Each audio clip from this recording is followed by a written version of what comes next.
오늘 우리가 살아가는 사회는 빈부의 격차도 심하고 신분의 격차도 참 심합니다. 그런데 사람들은 자기보다 잘 사는 사람이나 부유한 사람, 자기보다 높은 사람과 그렇게 연결되어져서 자기의 신분도 상승하고 자기도 잘 살기를 원하는, 가난한 사람들은 부유한 사람에 기생하고, 또 부유한 사람도 그렇다고 기생하지 않는 것이 아니라 가난한 사람들에게 기생하여서 가난한 사람들의 것을 착취하고, 이런 악순환의 구조들을 그 영화 속에 담아내려고 했다는 생각을 해보게 되어졌습니다. 제가 그 영화를 보면서, 그런데 저는 좀 이제 목사니까 신앙적으로 그 영화를 어떻게 해석해야 되나 생각을 했었어요. 그런데 그렇게 서로가 서로에게 기생하며 악순환의 고리로 돌아가는 이 세상을, 그 악순환의 고리를 끊는 사람들이 누구여야 될까요? 우리 그리스도인들이어야 되죠. 왜 그럴까? 우리는 세상에 부유하거나 세상에 기생하며 살아가는 사람들이 아니라 우리는 누구와 붙어서 살아가는 사람들인가요? 예수님과 붙어서, 그죠? 그리스도 안에서 살아가는 존재들이죠. 예수님이 우리를 초청하셨죠. 누구든지 그리스도 앞에 나오는 자들에게는 생명의 물을 주시고 생명의 양식을 주시겠다고 우리를 부르셨습니다. 그분과 연결되어져서 그분 안에 살아갈 때 우리 안에 참된 생명과 참된 기쁨과 은혜를 누리는 복된 삶이 이루어지게 되어집니다. 우리가 잘 아는 이 요한복음 15장에 보면 포도나무 비유가 나옵니다. 농부이신 하나님, 포도나무이신 예수님, 포도나무 가지인 우리. 가지가 포도 열매를 아름답게 맺기 위해서는 어떻게 해야 되죠? 포도나무에 잘 붙어 있어야 돼요. 아까 그 기생충 얘기로 빌리면 잘 기생해야 합니다. 예수님께 딱 붙어서 떨어지지 않고 예수님으로부터 오는 풍성한 영양분을 공급받고 그 생명을 공급받고 우리의 삶 속에 풍성한 열매가 맺혀져야 되죠. 요한복음 15장 4절 5절에 보면 이렇게 표현합니다. 내 안에 거하라, 나도 너희 안에 거하리라. 가지가 포도나무에 붙어 있지 아니하면 스스로 열매를 맺을 수 없음같이 너희도 내 안에 있지 아니하면 그러하리라. 나는 포도나무여 너희는 가지라. 그가 내 안에 내가 그 안에 거하면 사람이 열매를 많이 맺나니 나를 떠나서는 너희가 아무것도 할 수 없음이라. 포도나무와 포도나무 가지가 붙어 있을 때 포도나무에 아름다운 열매가 맺혀집니다. 그 열매는 영생의 열매, 생명의 열매, 우리를 살아나게 하는 풍성한 열매입니다. 기생충의 기생이라는 표현을 성경적인 표현으로 바꾸면 연합이라는 표현으로 바꿀 수 있겠다라는 생각이 들었어요. 기생이라는 의미는 사실 부정적인 의미죠. 그래서 숙주의 영양분을 빼앗아 숙주에게 해를 강하는 것이 기생인데, 우리가 그리스도와 연합되어져 있는 것은 그런 기생이 아닙니다. 그리스도와 연합되어져서 주님과 함께 동행하며 주님의 기쁨과 은혜가 우리의 삶 속에 넘치며 주님의 영광을 위해 살아가는 삶이 그리스도와의 연합이거든요. 저는 축복하기를 우리 오함교회 성도님들 사순절을 보내며 그리스도와 동행하고 그리스도와 연합하는 축복과 은혜가 있으시기를 주님 이름으로 축원합니다. 우리 기독교가 다른 종교와 다른 중요한 것이 여기 있습니다. 다른 종교는요, 자신들이 자기 수행을 하거나 자신이 믿는 신의 마음을 잘 달래서 자기가 원하는 것을 추구하고 얻고자 하는 것이 신앙의 목적입니다. 그러나 우리 기독교는 그런 신앙이 아닙니다. 그리스도와 연합하고 그리스도와 동행하고 가장 크신 하나님이 우리와 함께 하셔서 주님의 영광을 위해 살아가는, 그래서 기독교의 참 중요한 것은 무엇인가 하면 관계입니다. 그래서 기독교는 관계의 종교입니다.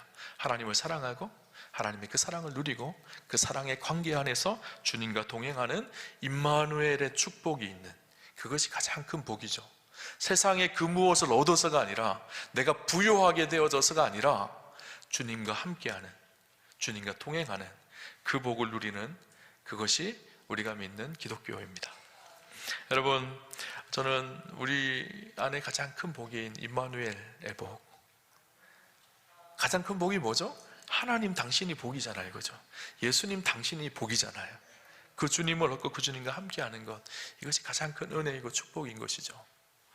오늘 성경을 보면 그런데 참 안타까운 표현이 기록되어져 있습니다. 이스라엘 백성들이 하나님께서 말씀하시는데 그 말씀의 내용이 참으로 힘든 말씀입니다. 3절을 보면 이렇게 기록하거든요. 너희를 적과 꿀이 흐르는 땅에 이르게 하려니와 나는 너희와 함께 올라가지 아니하리니 너희는 목이 곧은 백성인즉 내가 길에서 너희를 진멸할까 염려함이라 하시니. 하나님 뭐라고 말씀하시는가 하면, 이스라엘 백성들에게 너희는 약속의 땅 가나안 젖과 꿀이 흐르는 땅으로 올라가라. 그런데 하나님 뭐라고 말씀하시죠? 나는 너희와 함께 올라가지 않겠다. 너희가 목이 곧은 백성인즉 내가 너희와 더 이상 함께 갈 수 없다, 이렇게 말씀하시거든요. 너무 충격적인 이야기 아닌가요? 우리 하나님, 우리를 사랑하셔서 우리와 동행하시는 하나님이신데 느닷없이 이스라엘 백성들에게 내가 너희와 함께 갈 수 없다, 너희가 목이 곧아서 범죄하여서 내가 너희와 동행할 수 없다, 이렇게 선포하고 계시거든요. 마치 이런 표현 같아요. 마치 부모가 그 자녀에게, 자녀가 너무너무 나쁜 짓을 많이 하니까 내가 이제 더 이상 너를 키울 수 없겠다, 우리 부모와 자녀의 연줄을 끊자, 이렇게 하는 표현처럼 제 마음속에는 들리는 말씀이 오늘 본문의 말씀입니다. 이 말씀을 좀 알려면요, 본문의 배경을 좀 우리가 잘 알아야 합니다. 이스라엘 백성들이 애굽에서 나와서 하나님의 능력으로 홍해를 건너서 시내 반도에 도착합니다. 시내 반도에서 시내산에 하나님께서 모세를 부르시죠. 영원한 약속을 체결하기 위해서. 그래서 모세가 시내산에 올라가서 금식하며 기도할 때 하나님께서 약속의 증표로 2돌판을 주십니다. 십계명이 기록되어져 있는 돌판입니다. 근데 그렇게 하나님께 나아가서 시내산에서 모세가 2돌판을 받을 때 이스라엘 백성들은 산 아래에서 무슨 일을 했죠? 모세가 올라가고 난 이후에 1주가 지나고 2주가 지나고 1달이 지났는데도 모세가 내려오지 않는 거예요. 그러니까 두려운 마음이 밀려왔던 것이죠. 그래서 아론을 불러서 어떻게 하죠? 아론이 금송아지를 만듭니다. 이것이 우리를 인도해낸 하나님이라고 하죠. 그리고 금송아지에게 절을 하고 그 금송아지 앞에서 기뻐 뛰어놀았다고 성경은 그렇게 이야기합니다. 하나님이 그 모습을 보시고 대단히 화가 나셨어요. 성경에 뭐라고 기록하는가 하면 출애굽기 32장 9절 10절에 이렇게 얘기합니다. 여호와께서 또 모세에게 이르시되 내가 이 백성을 보니 목이 뻣뻣한 백성이로다. 그런즉 내가 하는 대로 두라. 내가 그들에게 진노하여 그들을 진멸하고 너를 큰 나라가 되게 하리라. 어떻게 하시겠다고? 그들을 진노하였고 내가 그들을 진멸하겠다, 그렇게 말씀하세요. 하나님을 떠나서 우상을 섬기는 이스라엘 백성들, 그들을 심판하시겠다라고 말씀하시죠. 그 말씀을 들었던 모세의 마음이 좋지 않습니다. 모세가 하나님 앞에 탄원하듯이 중보자가 되어서 하나님 앞에 기도를 합니다. 출애굽기 32장 31절 32절에 모세의 기도가 나오는데요, 이렇게 기도합니다. 모세가 여호와께로 다시 나아가 여짜오되 슬프도소이다. 이 백성이 자기들을 위하여 금신을 만들어 싸우니 큰 죄를 범하였나이다. 그러나 이제 그들의 죄를 사하시옵소서. 그렇지 아니하시오면 원하건대 주께서 기록하신 책에서 내 이름을 지워버려 주옵소서. 아주 놀라운 모세의 위대한 기도가 나옵니다. 주님, 제 이름을 하나님이 써놓으신 그 생명책에서 지워주십시오. 그렇더라도 하나님, 우리 백성을 긍휼히 여겨주십시오. 진노를 거두어 주십시오. 모세가 중보자가 되어서 하나님 앞에 서서 그렇게 기도하죠. 하나님은 그 모세의 기도에 감동이 되셨던 것 같아요. 그래서 완전히 용서하신 것은 아니지만 한 발 물러섭니다. 그리고 34절에 이렇게 얘기합니다. 이제 가서 내가 내게 말한 곳으로 백성을 인도하라. 내 사자가 내 앞에 앞서가리라. 그러나 내가 보응할 날에는 그들의 죄를 보응하리라. 그 다음에 나왔던 말씀이 오늘 본문의 말씀입니다. 3절에 너희를 적과 꿀이 흐르는 땅에 이르게 하려니와 나는 너희와 함께 올라가지 아니하리니. 하나님께서 너희는, 모세의 기도 때문에 너희는 가나안 땅에 들어가게 하지만 나는 너희와 함께 가지 않겠다, 그렇게 말씀하셨어요. 제가 서두에 말씀드렸죠. 우리 그리스도인들의 가장 큰 축복이 뭐라고요? 살아계신 하나님과 함께하는 것, 그 하나님과 동행하는 것이 가장 큰 축복입니다. 근데 하나님께서 오늘 이스라엘 백성들에게 뭐라고 말씀하시죠? 나는 이제 너희와 함께하지 않겠다. 대신에 너희가 가나안 땅에, 젖과 꿀이 흐르는 땅에는 들어가게 해주겠다, 그렇게 말씀하시죠. 곰곰이 이스라엘 백성들에게 입장에서 한번 생각해 봅시다. 하나님이 가지 않더라도 우리를 젖과 꿀이 흐르는 가나안 땅에 들어가게 해주시면 좋은 일 아닌가? 지금 이렇게 우리가 지긋지긋한 광야에서 힘들게 이렇게 보내고 있는데 이 광야 생활이 청산되어지고 젖과 꿀이 흐르는 땅, 풍요하고 부유로운 땅에 들어가는 것 좋은 일 아닌가? 여러분 어떻게 생각하시나요? 좋은 일인가요? 만약에 우리가 선택해야 된다면 이 두 가지 중에 여러분은 무엇을 선택하겠습니까? 하나님이 함께 하지 않지만 적과 꿀이 흐르는 풍성하고 좋은 땅에 들어가서 부유하게 풍요롭게 사는 것을 선택하실까요?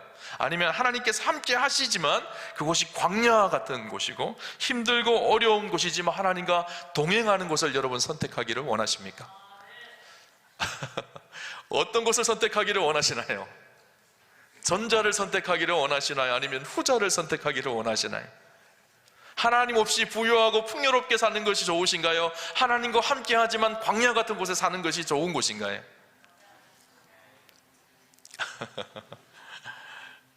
아마 예배의 자리이기 때문에 여러분 다 광야 같지만 하나님과 함께 하는 곳에 살기를 원합니다, 이렇게 말씀하실지 모르겠어요. 그런데요, 우리의 속마음은 어떤가요? 하나님 없더라도 부유롭고 풍요로우면 괜찮지 않나요? 싫으세요? 여러분, 하나님과 함께 하는 것이 복입니다. 그것이 광야이든지 그것이 초막이든지 그것이 궁궐이든지 내 주 예수 모신 곳이 하나님 나라예요. 그죠? 사무엘 하 말씀에 보면 사울과 다윗의 삶을 비교해 놓은 것이 사무엘 하의 말씀이죠. 그죠? 다윗은요, 인생의 깊은 고난과 어려움을 많이 경험합니다. 광야 생활을 하죠. 죽을 것 같은 고비를 넘깁니다. 유대 광야에서 죽음의 순간순간을 넘기고 너무너무 힘들어서 이 가드 땅에 들어가서 미친 척을 하기도 하고 아둘람 동굴에 숨어서 나오지도 못하고 이런 정말 빈궁하고 궁핍하고 힘든 삶을 살았습니다. 그런데 다윗은 뭐라고 고백하죠? 시편의 고백에 보면 하나님이 함께 하시는 것 때문에 기뻐하고 감격하고 감탄하며 살아갑니다. 우리가 잘 아는 시편 23편 고백, 여호와는 나의 목자시니 내게 부족함이 없으리로다. 그가 나를 푸른 초장에 누이시며 쉴 만한 물가로 인도하시는도다. 여러분, 이 고백이요, 다윗이 궁궐에 있을 때 쓰여진 고백이 아니에요. 깊은 광야 속에 힘들고 어렵고 고독하고 외로운 순간 속에 그 속에서 만났던 하나님, 그곳이 비록 광야이지만 하나님과 함께하기에 그곳이 푸른 초장과 쉴만한 물가라고 고백하고 있는 다윗의 고백이거든요. 반면에 사울은 어떤가요? 부유롭고 풍요롭고 잘 사는 인생이었어요. 그는 궁궐에 살았습니다. 모든 것을 다 누리며 호의호식하며 살았던 왕이 사울 왕이었었어요. 그런데 그가 어떨까요? 늘 두렵고 늘 염려스럽고, 그래서 성경에 뭐라고 기록하는가 하면 사울이 악신에 걸려서 번민하였다라고 기록합니다. 사울의 마지막은 어떻게 되어졌을까요? 길보아 전투에 나가서 전쟁에 패하고 스스로 목숨을 끊어버립니다. 비참한 마지막을 맞이하죠. 반면에 다윗은 어땠을까요? 성경에 보면 놀라운 기록이 있는데 사무엘하 5장 10절에 보면 다윗의 삶을 이렇게 기록합니다. 만군의 여호와가 다윗과 함께 계시니 다윗이 점점 강성하여 가니라. 아멘. 만군의 여호와가 다윗과 함께 하시니 다윗이 점점 강성하여 가니라. 지금은 비록 광야일지라도 여호와 하나님께서 함께 하시니 점점 강성하여 가니라. 저는 축복하기를 우리와 함께 성도님들이 다윗과 같은 인생이 되시기를 주님 이름으로 축원합니다. 살아계신 하나님이 함께 하시기에 우리 인생이 점점 강성하여 가니라. 그리스도인의 최고의 비극은 무엇인가 하면요, 하나님과의 동행함을 잃어버린 것입니다.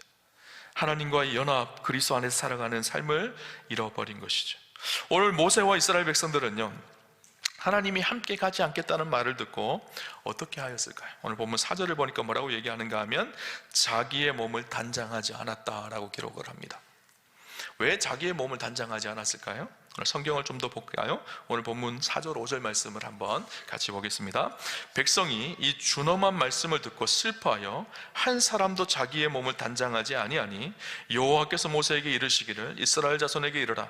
너희는 목이 곧은 백성인즉 내가 한순간이라도 너희 가운데 이르면 너희를 진멸하리니 너희는 장신구를 떼어내라. 그리하면 내가 너희에게 어떻게 할 것인지 정하겠노라 하셨습니다. 뭐라고 말씀하고 있죠? 하나님께서 이스라엘 백성들에게 너희는 장신구를 떼어내라, 그렇게 말씀하시거든요. 장신구가 뭔가요? 목걸이, 귀걸이, 장신구죠. 여러분 오늘 예배에 오실 때 다 장신구를 차고 오셨나요? 여성분들 목걸이도 하고 귀걸이도 하고 다 하고 오셨죠? 그러면 우리가 하나님 앞에 나아갈 때 오늘 본문의 말씀대로 한다 그러면 다 떼고 와야 될까요? 이 장신구의 의미가 무엇일까요? 이 장신구의 의미, 당시의 장신구의 의미는 어떤 의미가 있었는가 하면 우리의 마음속에 하나님 말고 의지하고 있는 모든 우상들과 죄의 근원을 의미합니다.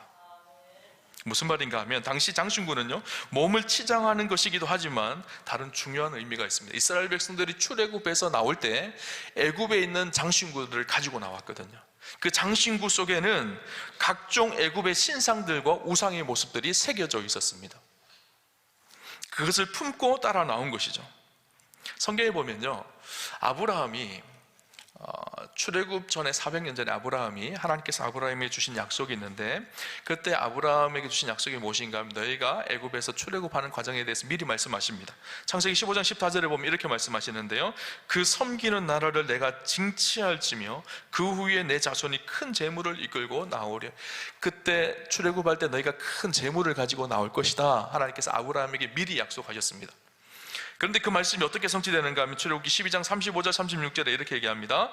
이스라엘 자손이 모세의 말대로 하여 애굽 사람에게 은금 패물과 의복을 구하며 여호와께서 애굽 사람들에게 이스라엘 백성에게 은혜를 입히게 하사 그들을 구하는 대로 주게 하심으로 그들이 애굽 사람의 물품을 취하였더라.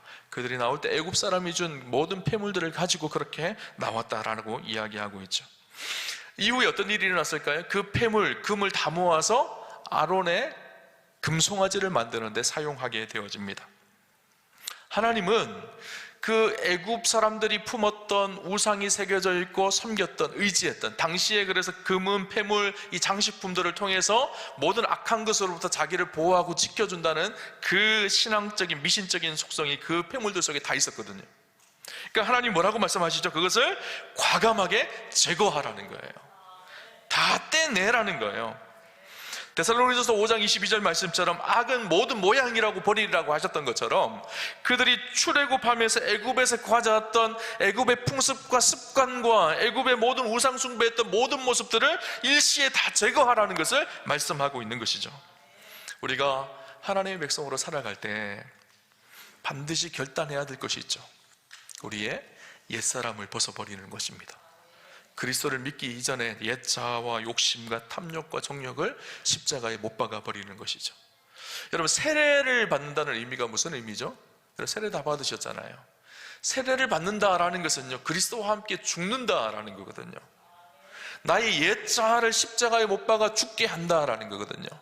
그리스도를 따르기 이전에는 나의 옛 모습들, 탐욕과 욕심과 정욕을 쫓았던, 세상의 기준과 가치를 쫓았던 것을 십자가에 못 박아 버린다는 것이거든요. 이제는 내가 옛 자아를 따라 사는 인생이 아니라 그리스도와 함께 새로운 삶을 사는 존재라는 것을 고백하는 것이 세례의 고백입니다. 예수 믿는 것은 그런 것입니다. 우리의 육신은 자꾸 애굽으로 돌아가려고 하는 마음이 있거든요. 우리의 옛 자아는 계속 세속적으로 회귀하려고 하는 본능이 있거든요. 그것을 내려놓는 것, 죄된 습관을 내려놓는 것, 제약된 본성을 내려놓는 것, 이것을 정리하라는 거예요. 그죠? 여러분, 야곱의 이야기를 잘 아실 거예요. 야곱이 외삼촌 라반 집을 떠납니다. 가족들을 다 데리고 떠나죠. 그런데 계속 어려움과 고통이 있는 거예요. 외삼촌 라반의 집을 떠나 형 에서와 화해했지만 큰 어려움을 당합니다. 그 어려움 한 가지가 무엇인가 하면 자기의 딸이었던 디나가 이 세겜의 주장 하몰에게 강간을 당하는 일을 경험하죠. 그 일 때문에 야곱은 너무너무 괴로웠을 것입니다. 야곱의 아들이었던 시므온과 레위가 어떻게 하죠? 그 세겜 족속에게 할례를 다 행하라고 합니다. 그리고 일시에 가서 그들을 다 쳐 죽입니다. 남자들에게 피해 복수를 하게 되어집니다. 야곱은 그 일로 더욱 괴로움과 고통이 심해졌습니다. 안 되겠다는 생각이 들어서 하나님의 말씀을 듣게 되어지죠. 하나님 뭐라고 말씀하시는가 하면 다시 베델로 올라가라는 거예요. 베델이 어떤 곳이죠? 야곱이 처음 하나님을 만났던 곳이죠. 성경이 뭐라고 기록하는가 하면 이렇게 기록합니다. 창세기 35장 1절 2절을 보면 하나님이 야곱에게 이르시되 일어나 베델로 올라가서 거기 거하며 내가 내 형 에서의 낯을 피하여 도망하던 때에 내게 나타났던 하나님께 거기서 단을 쌓으라 하신지라. 야곱이 이에 자기 집 사람과 자기에 함께한 모든 자에게 이르되 너희 중에 이방 신상을 버리고 자신을 정결케 하고 의복을 바꾸라. 다시 베델에 올라가 하나님 앞에 단을 쌓고 어떻게 하라 그랬죠? 가지고 왔던 모든 이방 신상을 버리고 자신을 정결케 하고 의복을 바꾸라고 합니다. 야곱이 외삼촌 라반 집을 떠날 때 어떻게 했다고요? 라반의 집에 있었던 이방의 신상을 가족들이 같이 가지고 나왔다라는 거예요. 대표적인 일이 있었죠. 창세기 31장에 보면 야곱이 사랑하는 아내였던 라헬이 아버지 집을 떠나오면서 가성 깊숙한 곳에 무엇을 숨기고 나올까요? 드라빔을 숨기고 나옵니다. 이 드라빔은 무엇인가 하면요, 가정의 수호신이에요. 간이용 우상인 거예요. 하나님을 섬긴다고 하고 야곱을 따라 나오면서 하나님을 섬기는 하나님의 백성이라고 생각했지만, 한편으로는 지금까지 섬기고 의지했던 우상 드라빔을 놓지 않고 품고 나왔던 라헬의 모습이 있는 것을 보게 되어지죠. 그것처럼 이스라엘 백성들이 하나님을 따르고 놀라운 홍해를 가르고 놀라운 기적을 경험하며 그렇게 놀라운 기적의 역사 속에 구원을 받았지만, 그들의 마음속에 여전히 품고 있었던 애굽의 생각들과 모습들, 옛자아들이 그대로 있었던 것이죠. 야곱이 어떻게 했을까요? 그 드라빔과 그들이 가지고 왔던 모든 귀고리를 떼서 흙에 다 파묻어 버립니다. 그리고 베들로 올라가서 하나님 앞에 단을 쌓고 예배하죠. 창세기 35장 5절에 보니까 이렇게 기록합니다. 하나님이 그 사면 고을들로 크게 두려워하게 하였으므로 야곱의 아들들을 추격하는 자가 없었더라. 그때부터 야곱의 인생 속에 하나님께서 인도해 가시는 놀라운 축복과 은혜를 누리게 되어졌다라는 것을 성경은 기록을 하고 있죠. 여러분, 항상 하나님께서 함께 하시는 복된 삶을, 우리의 단장품을 제하고 누리는 축복이 저와 여러분 가운데 있으시기를 주님 이름으로 축원합니다. 우리 안에도요, 하나님을 섬긴다고 하지만 여전히 우리가 의지하고 있는 그 무엇이 다 있습니다. 내가 신뢰하고 내가 붙들고 살았던 그 무엇들이 다 있죠. 축복하기를 오늘 귀한 예배를 통해서요, 그 단장품을 떼어내는 축복이 저와 여러분 가운데 있으시기를 주님 이름으로 축원합니다. 오늘 본문에 이들이 모든 단장품을 제거합니다. 그리고 6절에 보면 이렇게 기록하죠. 이스라엘 자손이 호렙산에서부터 그들의 장신구를 다 떼어내니라. 호렙산에서 다 장신구를 다 떼어냅니다.